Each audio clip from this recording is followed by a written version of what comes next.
Hello everybody, welcome to a new video. Today I want to talk about tones. I'm going to go over quite a few concepts in this video, and it's gonna be a little bit more of an advanced video, but it's very important because it sits at the center of sound design, like basically at the bottom of sound design. And that's why it's very important that this concept is clear to you if you really want to dive into sound design. I quickly wanted to mention two things. The first being that this video is, as I said, very long and very complex. It took me a long time to make, a long time to script, and well, not fully script. I write down talking points, but you know, getting all the topics, setting up an order of the topics, setting up a way to explain them, experimenting, all those things take a lot of time, as well just making the video itself and recording it itself. So if you at any point enjoyed this video, leave a like and subscribe if you haven't already. That way I can see if you enjoy it and maybe make more of this kind of video. The second thing, I'm going to talk about this a little bit later in the video, but I'm launching two products together with this video. They're going to be two packs of tones.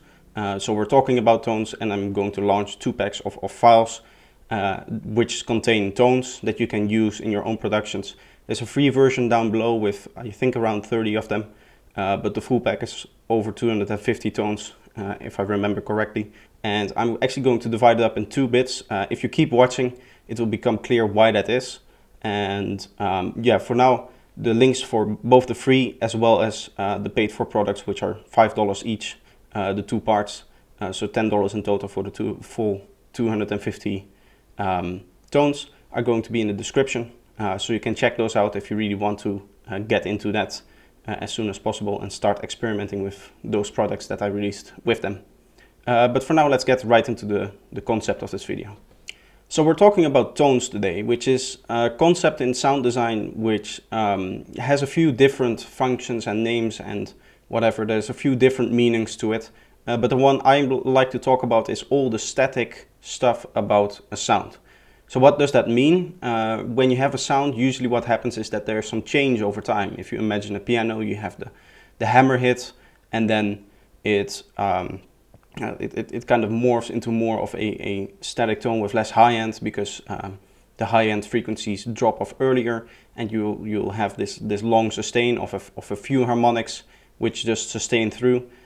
So that's all the change that happens into in a sound.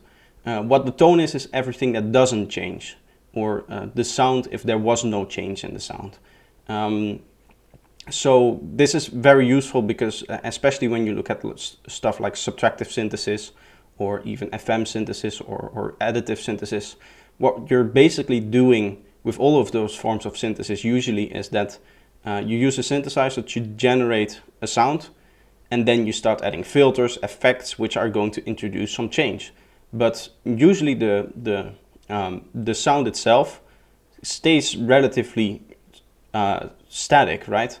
The movement and the modulation that you apply to the sound really comes after the oscillators a large part of the time. And in those cases where you have this static sound, we can really talk about the tone of the sound. So internally, the way a synthesizer really works is that there is basically like a frame. Imagine two lines parallel like that, and within that frame it can play any signal that you can imagine. The rules being that throughout any point in this frame, the signal can only pass once. So for example, this would be a valid signal, whereas something like, let's remove this middle bit here, this would not be a valid signal. The reason for that is because this is again a signal which translates to your speakers. So at this point here, right, let me show that in red. Right at this point, there's multiple values for this line. There's actually 3 of them, which happens when you have it going back and forth like that. And the reason why that cannot be done is that would mean that the speaker comb is actually in multiple different positions at once, which is impossible, like physically. So what you have is that the one rule at any line in this frame, there's only one point for the signal. But within that, you can basically define any signal in the way you want. So the tone, basically what it is if you think of this frame, what we will call this frame a cycle. because the reason for that is what a synthesizer does is it takes this signal that you draw in here. Let's say you draw in a sine wave like that. That's actually a pretty nice sine wave. What it's going to do is it's going to cycle through that. So it's going to start playing, let's say, at some random spot right here. Viewers of this channel will know this as the phase of the signal. But it will start playing here, and then it will come to the end of the frame, and it will continue playing here, and it will overlap and overlap. So it's basically repeating the same signal again and again. What happens then, usually in synthesizers, is that you can make modifications to this signal over time. So on the first pass it will sound a slight bit different than on the second pass, and on the third, and on the fourth. That's all nothing to do with the tone. The tone is the cycle itself that is playing. So that means that the tone is actually static, and that it's not changing. It's always the same sound that is coming out of the synthesizer. So as long as you're not making a change to the sound, we say that that sound is a tone.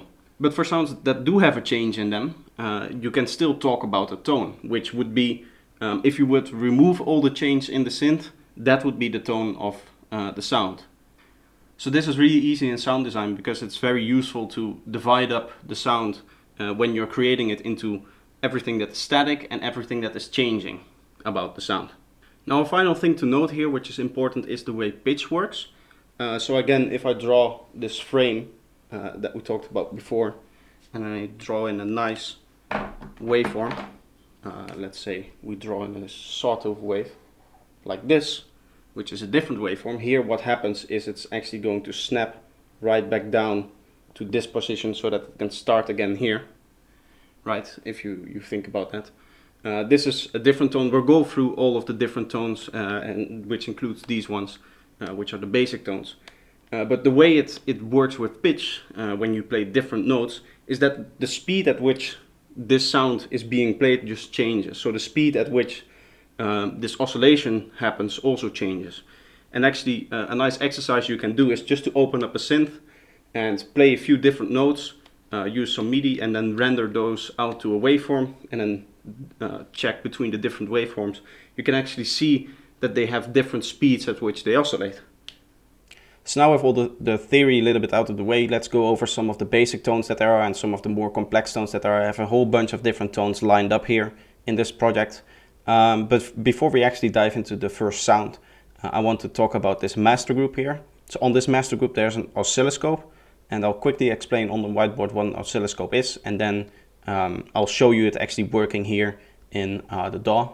So to quickly explain an oscilloscope and what that does is, imagine if you're playing a sound, you want to find those cycles, right? So we talked about how a synthesizer is nothing more than a device that repeats cycles of a tone and then adds change to it. What you can try to do, or what an oscilloscope actually does, is it tries to identify the length of one cycle, so the length it takes in time to get from here to there in terms of play time. And then it will show you portions of the wave at exactly that length of time. So I can demonstrate that in the DAW inside Ableton quickly with a sine wave. You can actually see that it takes a little bit of time to detect the length of the cycle, and once it has that, it will actually display one pure sine wave. So if we actually look at the oscilloscope here and how it looks, you can see the area where this cycle is displayed, right? This is where it displays your frame or your cycle or whatever you want to call it of your sound. So if we open it up here, we have a sine wave. You can see how a sine wave looks. It's just this going up and down in a sinusoid kind of fashion.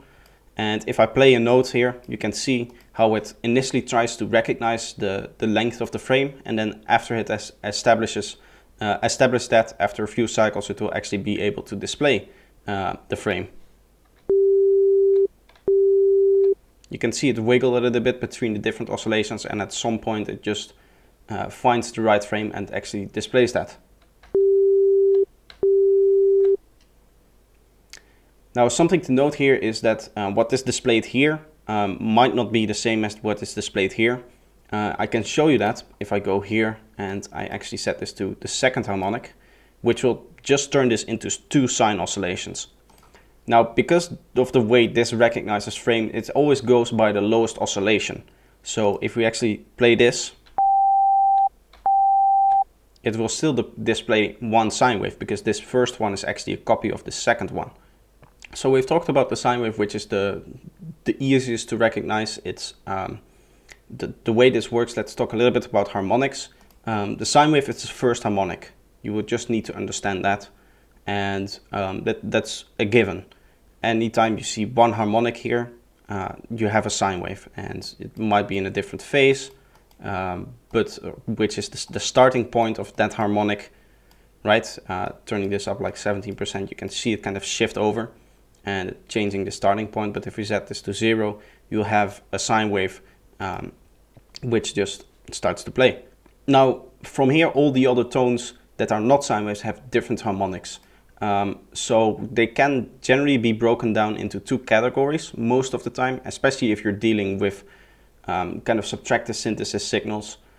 So that's the saw series and the square series. And the saw series is the easiest to recognize. That's a series where all of the harmonics are being used.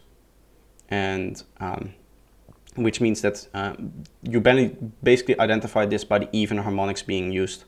And that's because of the square series, which I can open up here. That's only actually using the odd harmonics. Now here, a little bit of volume is given to that just to make it a little bit better sounding, but in generally, because of a whole bunch of different internal workings of serum basically, in general we say that the square series only uses the odd harmonics. So you can see here 1, 3, 5, 7, those are all the odd numbers. And you can actually use that information in an EQ. So here I have 48 Hertz. I believe that is a G. Yeah, if I play a G, you can see that the second harmonic is a double of the first harmonic, right? So here we have harmonic 1, and here we have harmonic 2, which is a double of the first harmonic. So if anytime you see a sound which has this 1, 2, where the 2 is a double of the 1, you can identify it as a saw wave based harmonic series. So you can already tell that the harmonics that it uses are a saw wave, and therefore it is fairly likely that in some point a saw wave is involved in the creation of that sound.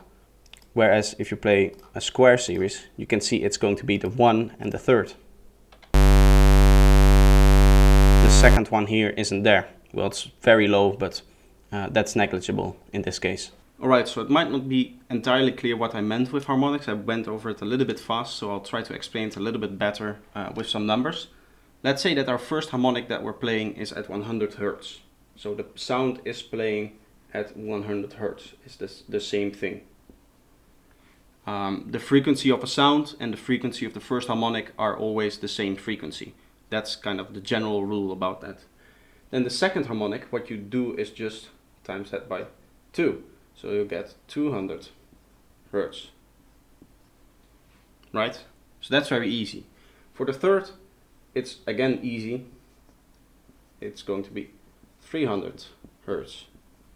The reason why we see this a little bit different in EQ, if you're talking about very high harmonics, let's say in a saw wave, the highest high end, what we generally see when creating a saw wave in an EQ is that you have one harmonic here, then you have the second here, then you have the third here, and it goes closer and closer by up until very high end, where it's just kind of a mess, right? You can see a whole bunch of different harmonics all basically taking up the same few pixels, and there's just not enough pixels to display the actual information, so it's generally just shown as kind of like a noise part here. But the rules still apply. So if you have a harmonic number 330, that's going to be, right, let's say 330, you can just say 33000 Hertz. This harmonic is so high that it won't even be displayed on a normal EQ in this case. But if it were to be displayed on an analyzer, it would still pop up in this exact spot if you're playing at 100 Hertz. So that's how you calculate basically about harmonics, and that's what they are. The final thing to note here, why we talk a lot about harmonics, is that's one of the general ideas which give a character as well as just the actual tone to a sound, the way the harmonics are set in volume as well as phase. So as I mentioned here in this harmonic editor, where you can actually see the harmonics and the phase of the harmonics of each individual sound.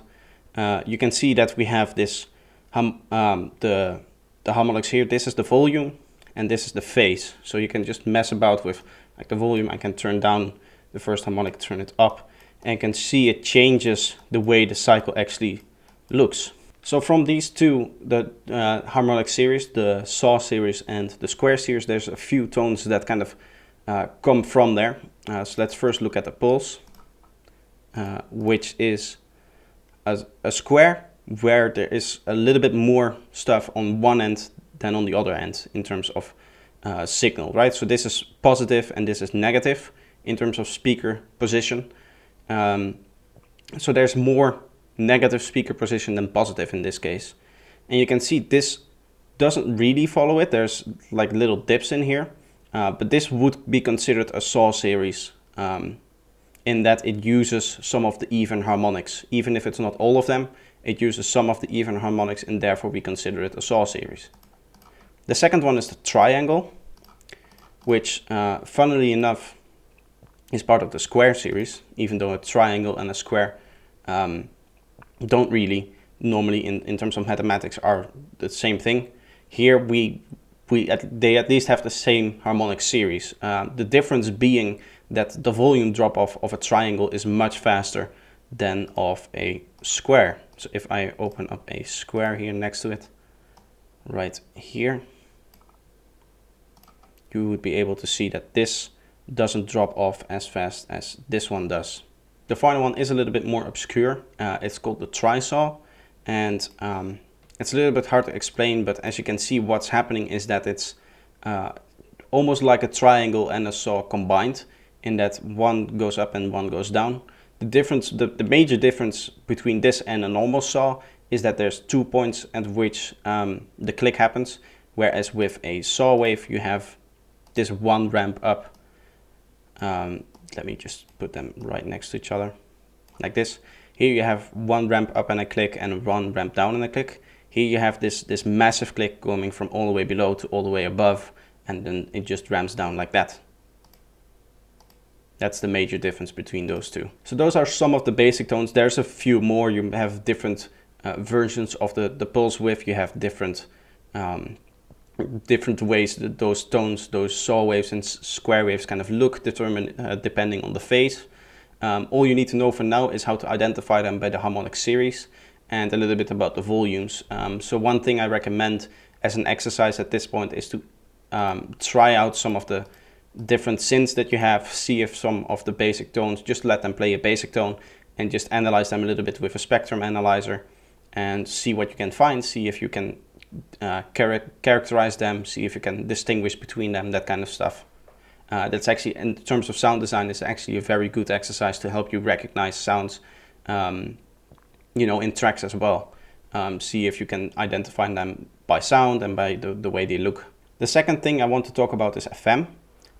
So FM is a little bit of a different topic here, but I want to briefly go over the basics. You can dive really deep into FM.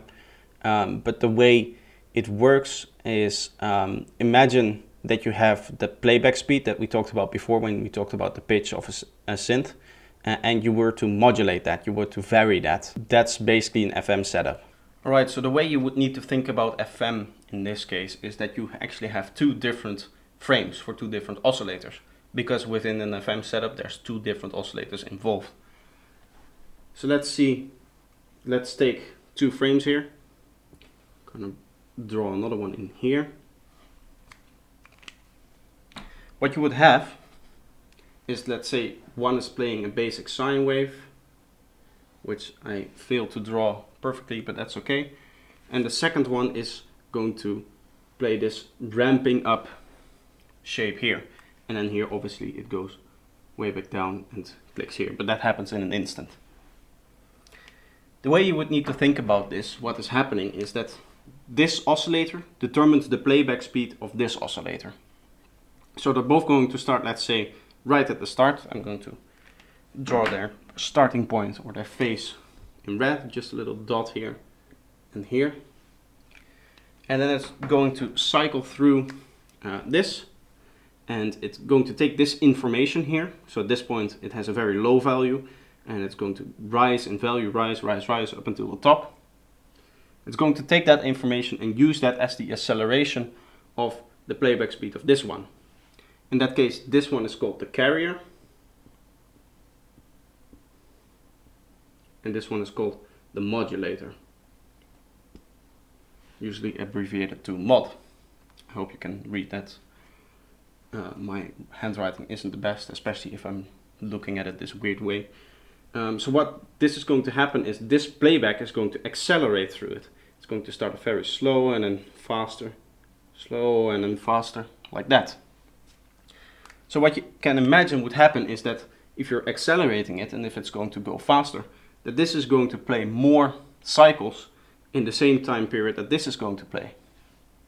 And that actually can happen. And what even can happen is that the last cycle doesn't finish, right? That this playthrough actually comes here, and then this cycle just kind of stops here, right? At that point you're here. The playback of both are just going to continue. So in the second time this one, or the second time this one is played, it's going to start from this point here at a different starting point. So FM gets complicated very quickly is what I'm trying to say, but in general what you need to think about it is that you have one modulator which determines the speed or the acceleration of the playhead of the carrier, in very simple terms. So if you actually look at what that looks like within the synthesizer, the way you can do that here is using phaseband. I like to use phaseband for this kind of example because it actually shows the resulting waveform. But if we turn this one off here, turning off the FM right now, you can see we have just a sine wave carrier and a sine wave modulator here. The way you're going to set that up is by coming here, taking the output of our modulator here and sending it to the frequency of our carrier, which is basically the playback speed, right? By raising the frequency, it actually increases the playback speed, so it will result in acceleration. And that's what this does. Now here you can see it goes up, so it rises in playback speed. You can see here it's denser, and here where there's low points it's actually lower and denser and lower again. This isn't completely in time, it doesn't show it exactly in time, but you kind of get an idea where you can see it's faster and then slower and then faster and slower again. So this is actually what that sounds like.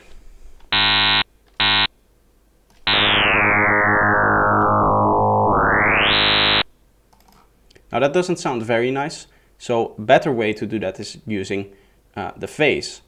So the way this works is again a little bit hard to explain, but imagine that the starting point is shifting back and forth. That's actually going to accelerate the playback speed if the playback speed remains constant, right? Imagine this whole window going back and forth and you're just playing that through, something like this. And you're playing that through at a normal playback rate, at a constant playback rate, which is much easier to program and much easier to, it also just sounds better by that setup.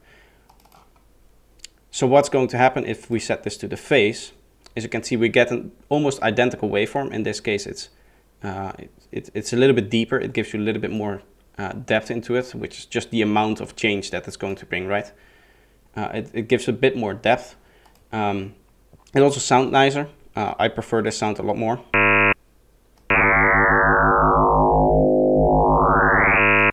Just sounds cleaner. The only difference between this phase version of FM and this frequency version of FM is that we're no longer changing the frequency, so not the actual playback speed of this oscillation. What we're changing is the starting point of this oscillation, and with that we're shifting the whole playback window with it, right? So the playback speed is going to be the same, but this window, as I mentioned before, is just going to shift back and forth, and that means that we have some kind of acceleration in there. This is actually called phase modulation, where this is frequency modulation. So that's what FM actually stands for. It stands for frequency modulation, but they're often combined, and FM is often used as a term for both because they pretty much give the same results, and usually synths will say they're using FM, where they under the hood actually use phase modulation. The reason for that is actually phase modulation is easier to program inside of a synth. it actually doesn't matter a lot as a consumer, because as I said before, and as you can hear and see, the waveforms that it produces are basically identical. In this case, it's just programmed in a way that using phase, you can dial in a little bit more extreme amounts of modulation here. So that's the very basics of FM, which I said is the whole different topic, is a whole big topic. You can study that. There's lots of material on FM and what it actually is and how it's used even outside of music production, because it's useful outside of music production as well. But for us, those are the main takeaways, which I talked about before. I'll now go over a little bit more of the complex setups that are generally used. So before we had a sine on sine setup, now I'm going to show you a little bit more of a complex setup. So here we actually have a more complex setup. You can see what we have is we have 3 modulators here and we have 1 carrier. So this is the one actually producing the sound, and these 3 aren't actually outputting any sound outside of the synth. These are all internal, and that's generally what a modulator is used for. Normally modulators aren't actually going out of the synth, out of the output. You can see our output here is only accepting this this sound here. So you can see this is originally a sine wave. Here we have another sine wave here as well, and here we have a square wave.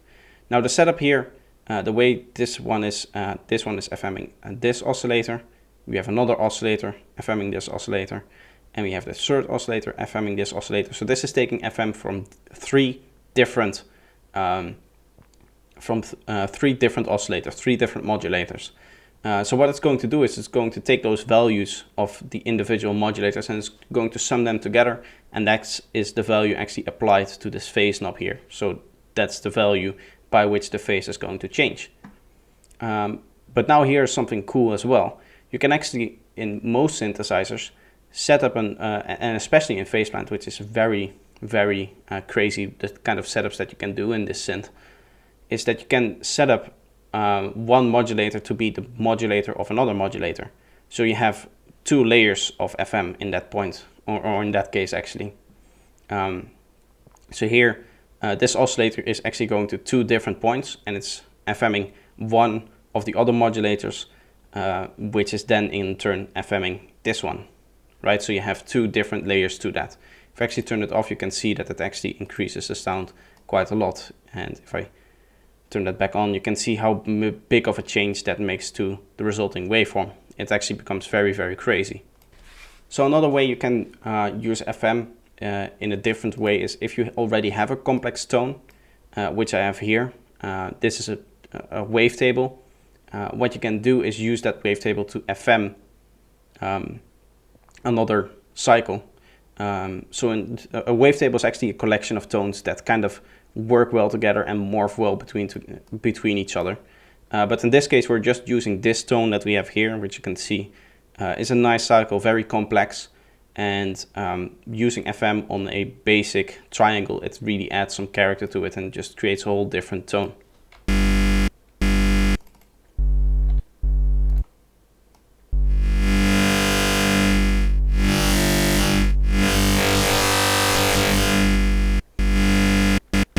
So that's actually what this FM is doing, is if you already have a complex tone, if you manage to generate a complex tone and you're able to take that as a modulator, you can use that on any carrier to create an even different tone. If we actually listen to the same wavetable, you can hear that there are some similarities, but it's not quite the same. You can hear there are some differences in the tone and in the way it sounds. So I want to talk about the specific kind of FM sound that is often used in psytrance, because it is very common in psytrance, and that's the SSQ tone. So if you open up phase plant here, you can see it. This is the SSQ wavetable. This is actually an original wavetable from Serum. It's just that phase plant displays it a lot better. So imagine if I change this to right here, you can see what is happening.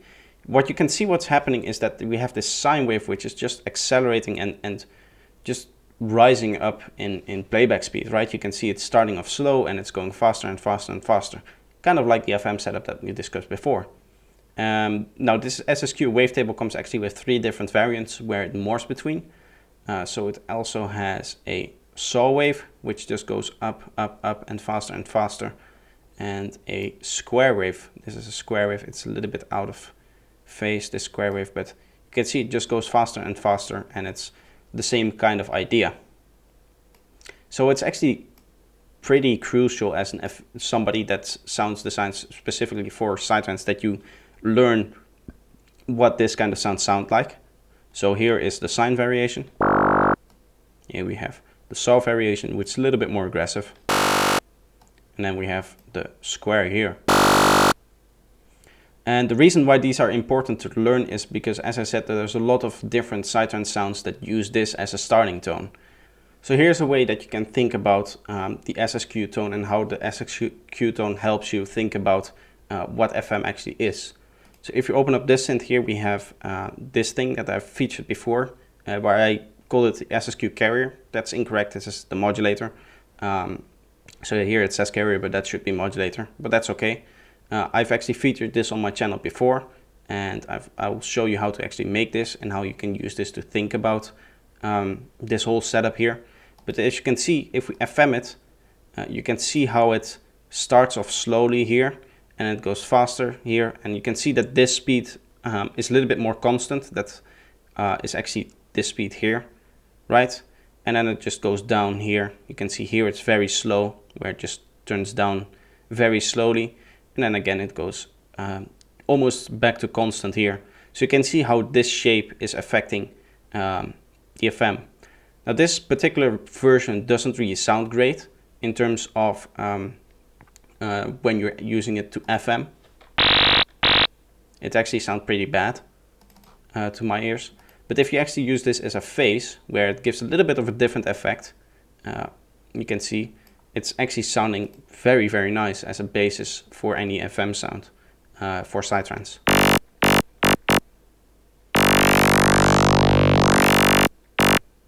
So in this case, it obviously, because it's modulating a phase instead of the FM, this is one of the rare cases where it actually makes a big difference and where you can see this difference. Here you can see we start off almost like, it almost looks like a kick, right? Where you have the click and it kind of goes down in pitch. And I don't know exactly how this correlates. I would have to look into it a little bit deeper in order to understand exactly what this is doing. But this particular setup really worked well in terms of the phase. Now, a final thing that I want to notice, if I turn this down, the kind of the curviness of it, you can see how it does make a little bit more sense, right? So we have this slow part here where it's going up, and then for some reason going down actually makes it go faster. And if you bend that, those things actually become mixed together. You can see here we have the little thing, and then here we have the kind of kick of it. Maybe actually if we set it up like this on the FM, it will sound a little bit nicer.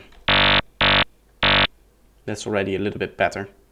And now you can actually again see how there's the fast part, and then there's the slower part where it actually turns down the frequency. This is the slow part, and this will be the faster part, right? Here you have the faster, and here you have the slower.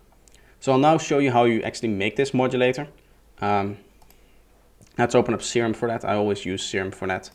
And here, this is the same wavetable basically. Again, you can hear the same sound. So you can hear this is actually using phase modulation instead of frequency modulation. You can identify that by the sound that it makes. You hear that it's the same as the phase setup we had before. If you want to hear that, you should go back into the video.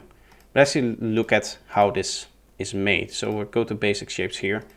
I'm going to open up the wavetable editor. And I'll talk a little bit about the wavetable editor later. But for now, what you need to know to make this specific SSQ modulator is that you set this value here to 7. And you go up. And then you select the down ramp and go to a value of 1. So you get this ramp up, ramp down that we had before. Now you use the remap thing here. If we go into the remap, I actually have to edit this. You saw how it worked before, but the way you set this up is holding Alt. You can snap to the grid and make sure that the grid is still at 8, and then holding Alt, I believe it's like this and then like this. Yeah, you can see it. The remap is now shifting around the values of our wavetable. And finally, to turn this into an actual wavetable, you render osb warp. And now you have that as your wavetable. And now you can use this in FM setups. Again, I'll talk a little bit more about the wavetable editor, specifically in Serum, to generate tones later in the video. But first I want to go over some more different kind of tones that we can have. The first one is this gritty tone, which is basically to say that this is very aggressive sounding. And in this case, this is one of the tones that comes with the sample pack. It's number 221 here. So a gritty tone, you would, generally speaking, say of any tone that kind of sounds distorted, maybe, you know, it has some grit to it. It could be a property of a tone itself, the grittiness of a tone. Whereas if you take something like even a saw wave, it doesn't really have that grittiness to it. It just has that one click. Maybe what you could say is a sound is gritty if it has a lot of those sharp edges to it, to the waveform, right? If I open this up, you can see there's a lot of almost vertical lines going up and down. If it has a lot of that, you would say that it is a gritty tone. The second one is an acid tone. Now again, the clicks of these kind of sounds are very important. Here I actually have a static filter setup. So the filter setup in this case is going to be considered part of the tone. And the way this works is that the click actually on the spectrum, if you look at a click, it's going to be all the frequencies at once. If you were to go from positive all the way to negative in terms of like in one sample, right? In one very small instant. It's actually going to show up at the spectrum as all frequencies. Now what this filter is going to do is it's going to take this part and induce a phase shift in this part of the frequency spectrum. And we can actually see that on our oscilloscope. So I'm going to open up the oscilloscope and put it right on top here. You can see if I just lower this, you can see that we have that we're going to have a saw wave with a not so sharp edge to it. See, it doesn't have that sharpness to it. But if I turn up the resonance, you can see an extra frequency starting to, or an extra, almost like an extra sine wave to emerge.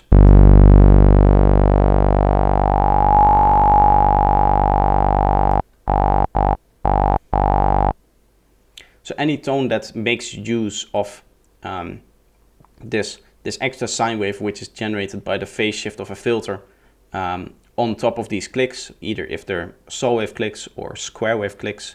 A square wave obviously comes with two clicks, one here and one here. This is considered an acid tone. That's what acid sounds are made of. The acid sound itself is actually the tone changing over time.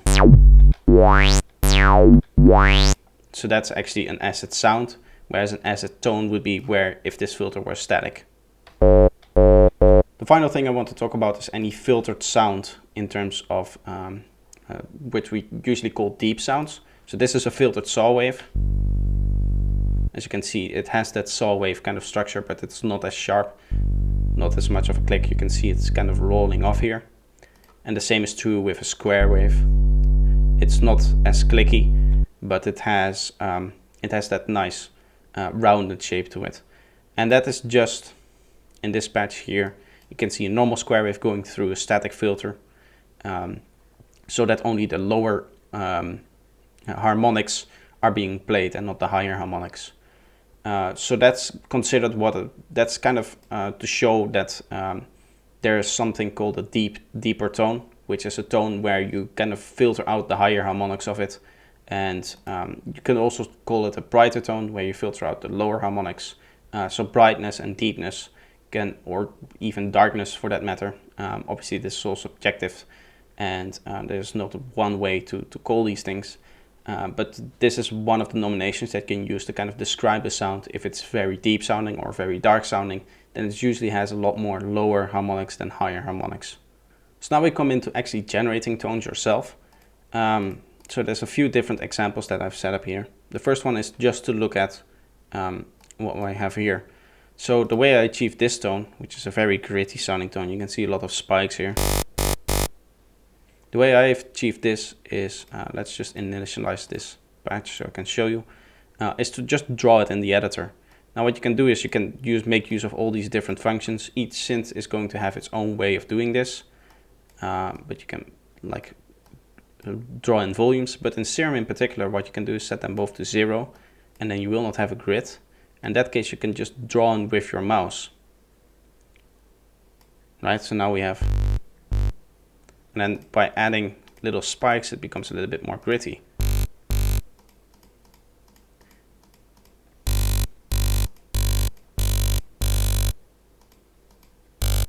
Let's make some here as well. You can actually see this grid back in more harmonics, more higher harmonic activity up at this harmonic editor. Which is the next thing that I want to talk about, is the harmonic editor and using that. So this is a normal sine wave here, and now I can just start adding harmonics to it to create a different sound. Oh.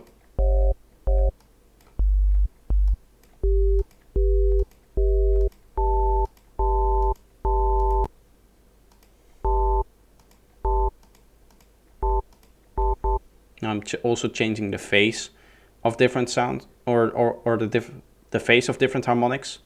But basically, this is how most church organs and stuff like that work, is they add different harmonics together to create this full rich sound that you hear. So by adding more harmonics, maybe some, let's remove some that are close together, you can basically dial any tone in that you want.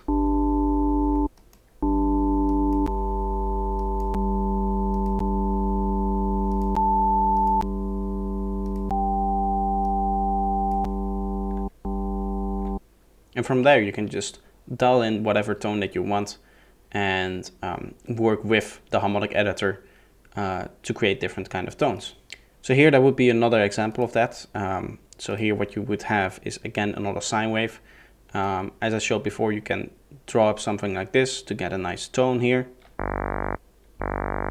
which just sounds like the start of a saw wave, a little bit weird one, but it does sound like one. Now you can use the phase bin here to give them all different starting tones, and in that case you might be able to create a whole different idea. Sometimes this changes the phase quite fundamentally, other times it doesn't, but the phase is basically the starting point of each of the harmonics, each of the sine waves that is this harmonic. So a cool thing that you can do within Serum itself actually is to randomize these harmonics. So here I have a wavetable. Let's actually open up the original one. For that, these are the packs that I'm selling together with this video, which I'll talk about later as usual. But let's open up the original wavetable. What you can do if you don't like the exact tone of this wavetable, I've both turned on. Let's just turn on this one. If you don't like that tone, you might like the tone a little bit different with a different phase on it.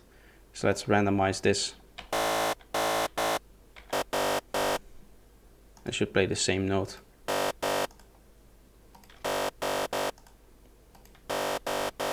It actually changes, it's not a large change, it's always kind of the same idea. You won't really stumble over drastically different tones, but it might change some of the details of the tones and give you a little bit of a different character. This is actually very useful when you're talking about basic tones. So let me open up basic shapes and select a saw wave here. A saw wave has this characteristic that it has this one click and then it goes down. But the only reason why it does that is because of its phase relationship. If we randomize this phase, it's actually not doing that, right? Now you can hear this grittiness that sits in the whole waveform. There's no one large click anymore. Which also means that it just has a little bit of a different character. It's no longer really sounding like a saw wave, even though it uses the saw wave harmonic series. It's just that the phases are different. And if we were to put that all back a little bit, you can see it coming back again. Like maybe like even, if we set it even further, it just comes back as a saw wave.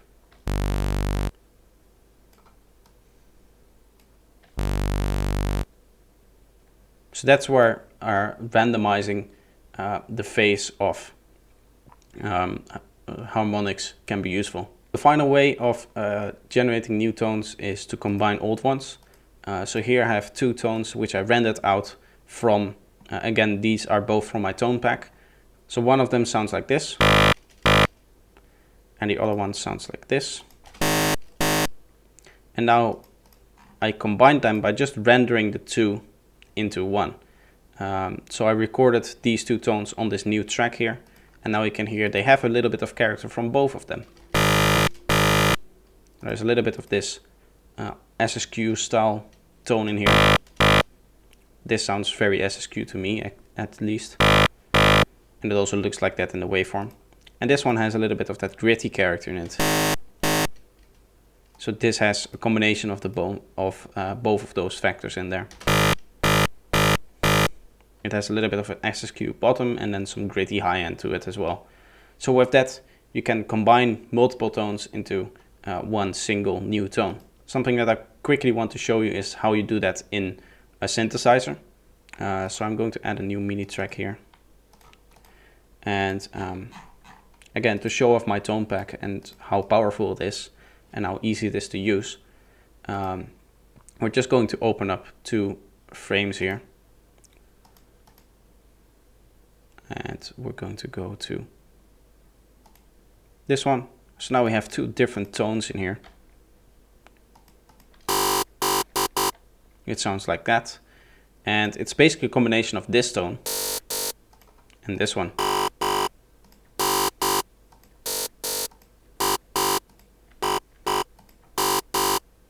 So we're just combining some tones that you've maybe found somewhere earlier or generated in a different way.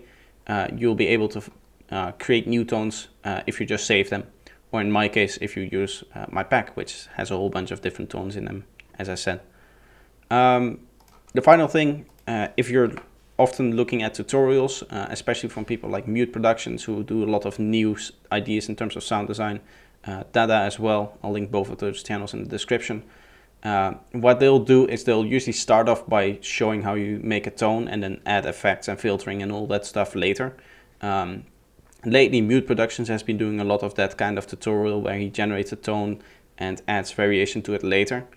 And what you can do is use his way of generating tones to generate a whole bunch of new tones and use that for your sound design sessions or making new synth sounds. Because that's the whole purpose of generating tones, is to eventually turn it into a usable synth sound. The last thing that I want to talk about is probably going to be something that I'll do an entire video on, and that is the ability for people to find the exact tone that is used to create something here. So I have this bass line, which is a very easy example because bass lines play at such a low register that you can really see the tone in here. So you would be able to just take this, or maybe the second oscillation of that, let's say from here to there, take this and try to design a tone like that. So for example here, you would go in here and maybe even draw it if you really want to no-brain it here. So you would go down like this, goes even lower, right, and then it goes back up again. Obviously I didn't do a good job, but there might be some ways that you might be able to sound design in such a way that you can generate the tone that is used from a synth sound and use that as a tone. What you would even be able to do in some synths, actually accept this, if you take, let's say I cut this out here, and I'll copy this over here so you can see it clearly. Something like this, where you just generate a single cycle as a wave file. And there are some synths that can actually recognize this, and you can put this into a file and then put it into the synth and use that as a tone directly. As I said, I'm not going to cover this very much because the video is already very long. It's been 1 hour and 10 minutes of recording. I don't know obviously how long it's going to end up once I edit it, but I'm thinking it might be over an hour already, the video. So I'm going to go over this whole dissecting bass lines especially, but dissecting sounds so that you can generate the tone out of them and then turn it into a sound and try to replicate the sound. I'll go over that later. where finding the tone is one of the biggest things that you're going to need to learn in order to have that kind of skill to be able to recreate sounds, especially useful when you talk about recreating bass lines, which I know a lot of people want to do nowadays. So that's a video that's actually coming up, and I'm working on that, but that's something you'll have to look for. So to close this video off, I wanted to talk a little bit more about my tones pack here. So I'm going to open up Serum again. Serum is easy to use. You can just open up the tones individually, and I've numbered them. So just by remembering the number, you'll be able to remember the exact tone that you want. Let's see, there's this one, 0.77, which I really like. That's one that I've used already numerous times in productions and stuff like that. But there's other ones here as well, which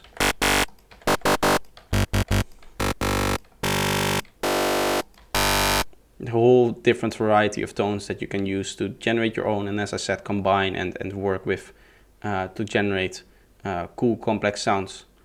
And I wanted to go over the reason why I split this pack up in two. It might be a little bit counterintuitive, but the reason why this is a two-part pack is because there's so many tones in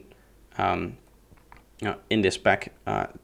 Serum will only be able to display a certain number of them up until it turns them into one giant list, and I really don't like that, because then you have to scroll very long to get to like very late numbers. It will take a very long time to get to these final numbers, because then you have to scroll down all the way. I think I can even show that maybe if I go to packs. I believe it's one of these ones here. Yeah, you can see you have to like scroll down like this, right? And that just takes a whole bunch of time if you have, what is it? If you have 250 or 230 tones in there. So that's the reason why it's split up into two. That's also the reason why it's cheaper. I was originally going to price the whole pack as $15, but I decided 2 times $5 would be a nice price for that. And if you want this kind of tone pack and you want to buy it, there's going to be a link in the description. There's also going to be a free version of it, which is going to have around 30 tones in there, which I'm going to hand select. And that will also be up together with the video. So yeah, that's all I wanted to talk about. The concept of tones, I tried to briefly explain it. I've gone over some of the basics of them and some of the more complex things that there are, but there's a lot more to it.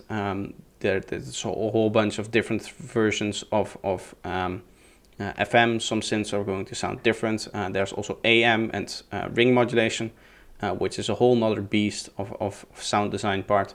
And I didn't want this video to be too long, even though it's been so long of a recording session. And yeah, I just wanted to kind of give you the general information that you can go on your way and experiment yourself with what tones are, how they work, and how you can use them. So that's going to be the video. I hope you enjoyed. Again, it was a really complex topic to find all the topics that I wanted to talk about, and especially the things that I did not want to talk about, because it would take up too much time. So if you enjoyed this video, I really appreciate it if you leave a like. That way I can see if you enjoyed this content. If you're new here, please subscribe to see more of this kind of content. You can also turn on the bell notification to be notified of when I upload content. But that's going to be it for the video. I hope you enjoyed, and I hope to see you next time. Bye bye. It's impossible to tell.